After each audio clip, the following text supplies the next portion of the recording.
Cover यहाँ पे खोलो, ठीक है, या कोई भी है एनीथिंग, ठीक है, टैप करेंगे, इसको जूम करेंगे, अगर रिस्पॉन्स है ठीक है, नो रिस्पॉन्स है, बच्चों के अंदर आपने काम खिलाने करना है, उसको ज्यादा नहीं खिलाना है, काम खिलाने करते हैं, नो रिस्पॉन्स होगा, इमीडिएटली एक्टिवेट इमरजेंसी रिस्पॉन्स, आप कहेंगे कि इमरजेंसी को कॉल करें, 112 को कॉल करें और ब्रेक है नहीं, ठीक है, ये करते ही उसके बाद हमें चेक करना होता है कि वो उसकी पल्स और उसकी जो ब्रीदिंग है वो है कि नहीं है। लेकिन अगर ये हम अलग अलग करेंगे तो हमारा टाइम ज़ाया होगा, तो हम इसको एट वंस कर सकते हैं कि तीनों चीज़ें आप उसकी जो कैरोटिड पल्स है उसके लैंडमार्क्स आप मैंने बताए हैं आपको सारे, कि ट्रैकिंग लिटरली आपके होगा, आप उसको चेक करके साथ लुक, लिसन और फील करना है आपको, ठीक है। आप कान को नाक के साथ ले जाएंगे तो लिसन एनी जो है आपकी ब्रीदिंग के साउंड है कि नहीं है, साथ ही आप उसके चेस्ट को देखेंगे कि वो रेज कर रहा है कि नहीं कर रहा, और ये सारा कुछ विदिन 10 सेकंड्स करना है, इसके बाद भी करना नो पल्स। अब यहाँ पे जो है आपके 3 सिनेरियो आ सकते हैं, ठीक है जी, आप कर रहे हैं 10 सेकंड्स, तो आपने उसको मतलब हमने 10 सेकंड का करना है, वन इसको देखते हुए 1 1 2 2 3 3 4 4 5 5 6 6 7 7 8 8 pulse is present, breathing is absent। अब यहाँ पे 3 सिनेरियो कर सकते हैं, दोनों चीजें प्रेजेंट है,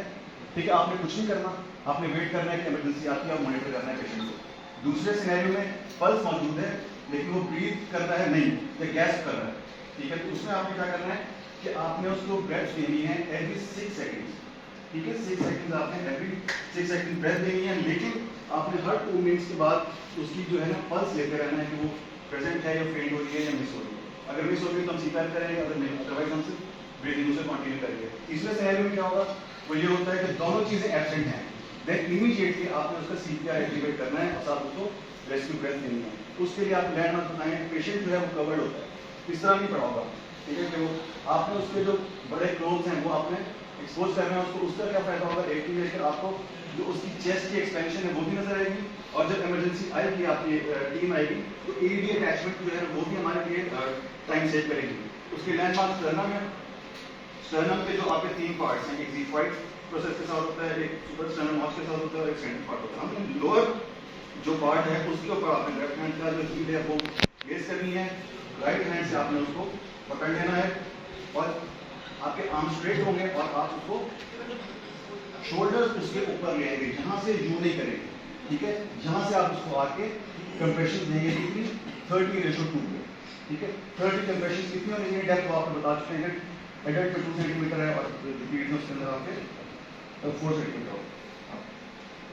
1 2 3 4 5 6 7 8 9 10 11 12 13 14 15 16 17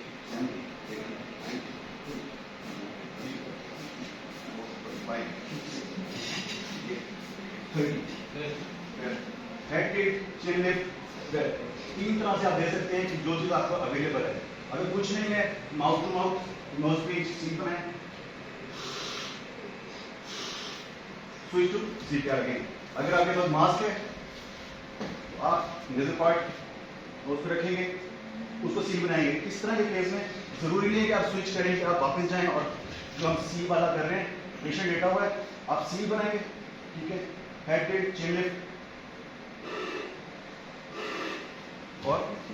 वापस बैक टू कंप्रेशन। एक साइकिल कितने साइकिल के बाद दोबारा चेक कर सकते हैं? 5 सेकंड 5 सेकंड ये तो नहीं जाएगा। 3 4 5 6 7 इतने में आप रिपीट कर रहे हैं तो एडी आपके पास आ गई।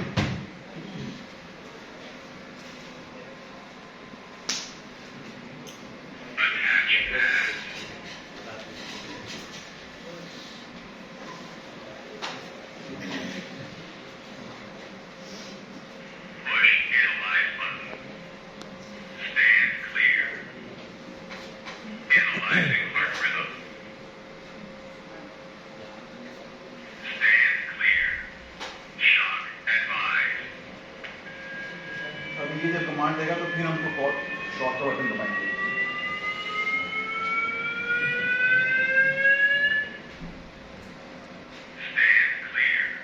जो कहता है तो आपने सेफ डिस्टेंस पे रहना है। आप शॉक के लिए शॉक का बटन दबा देंगे।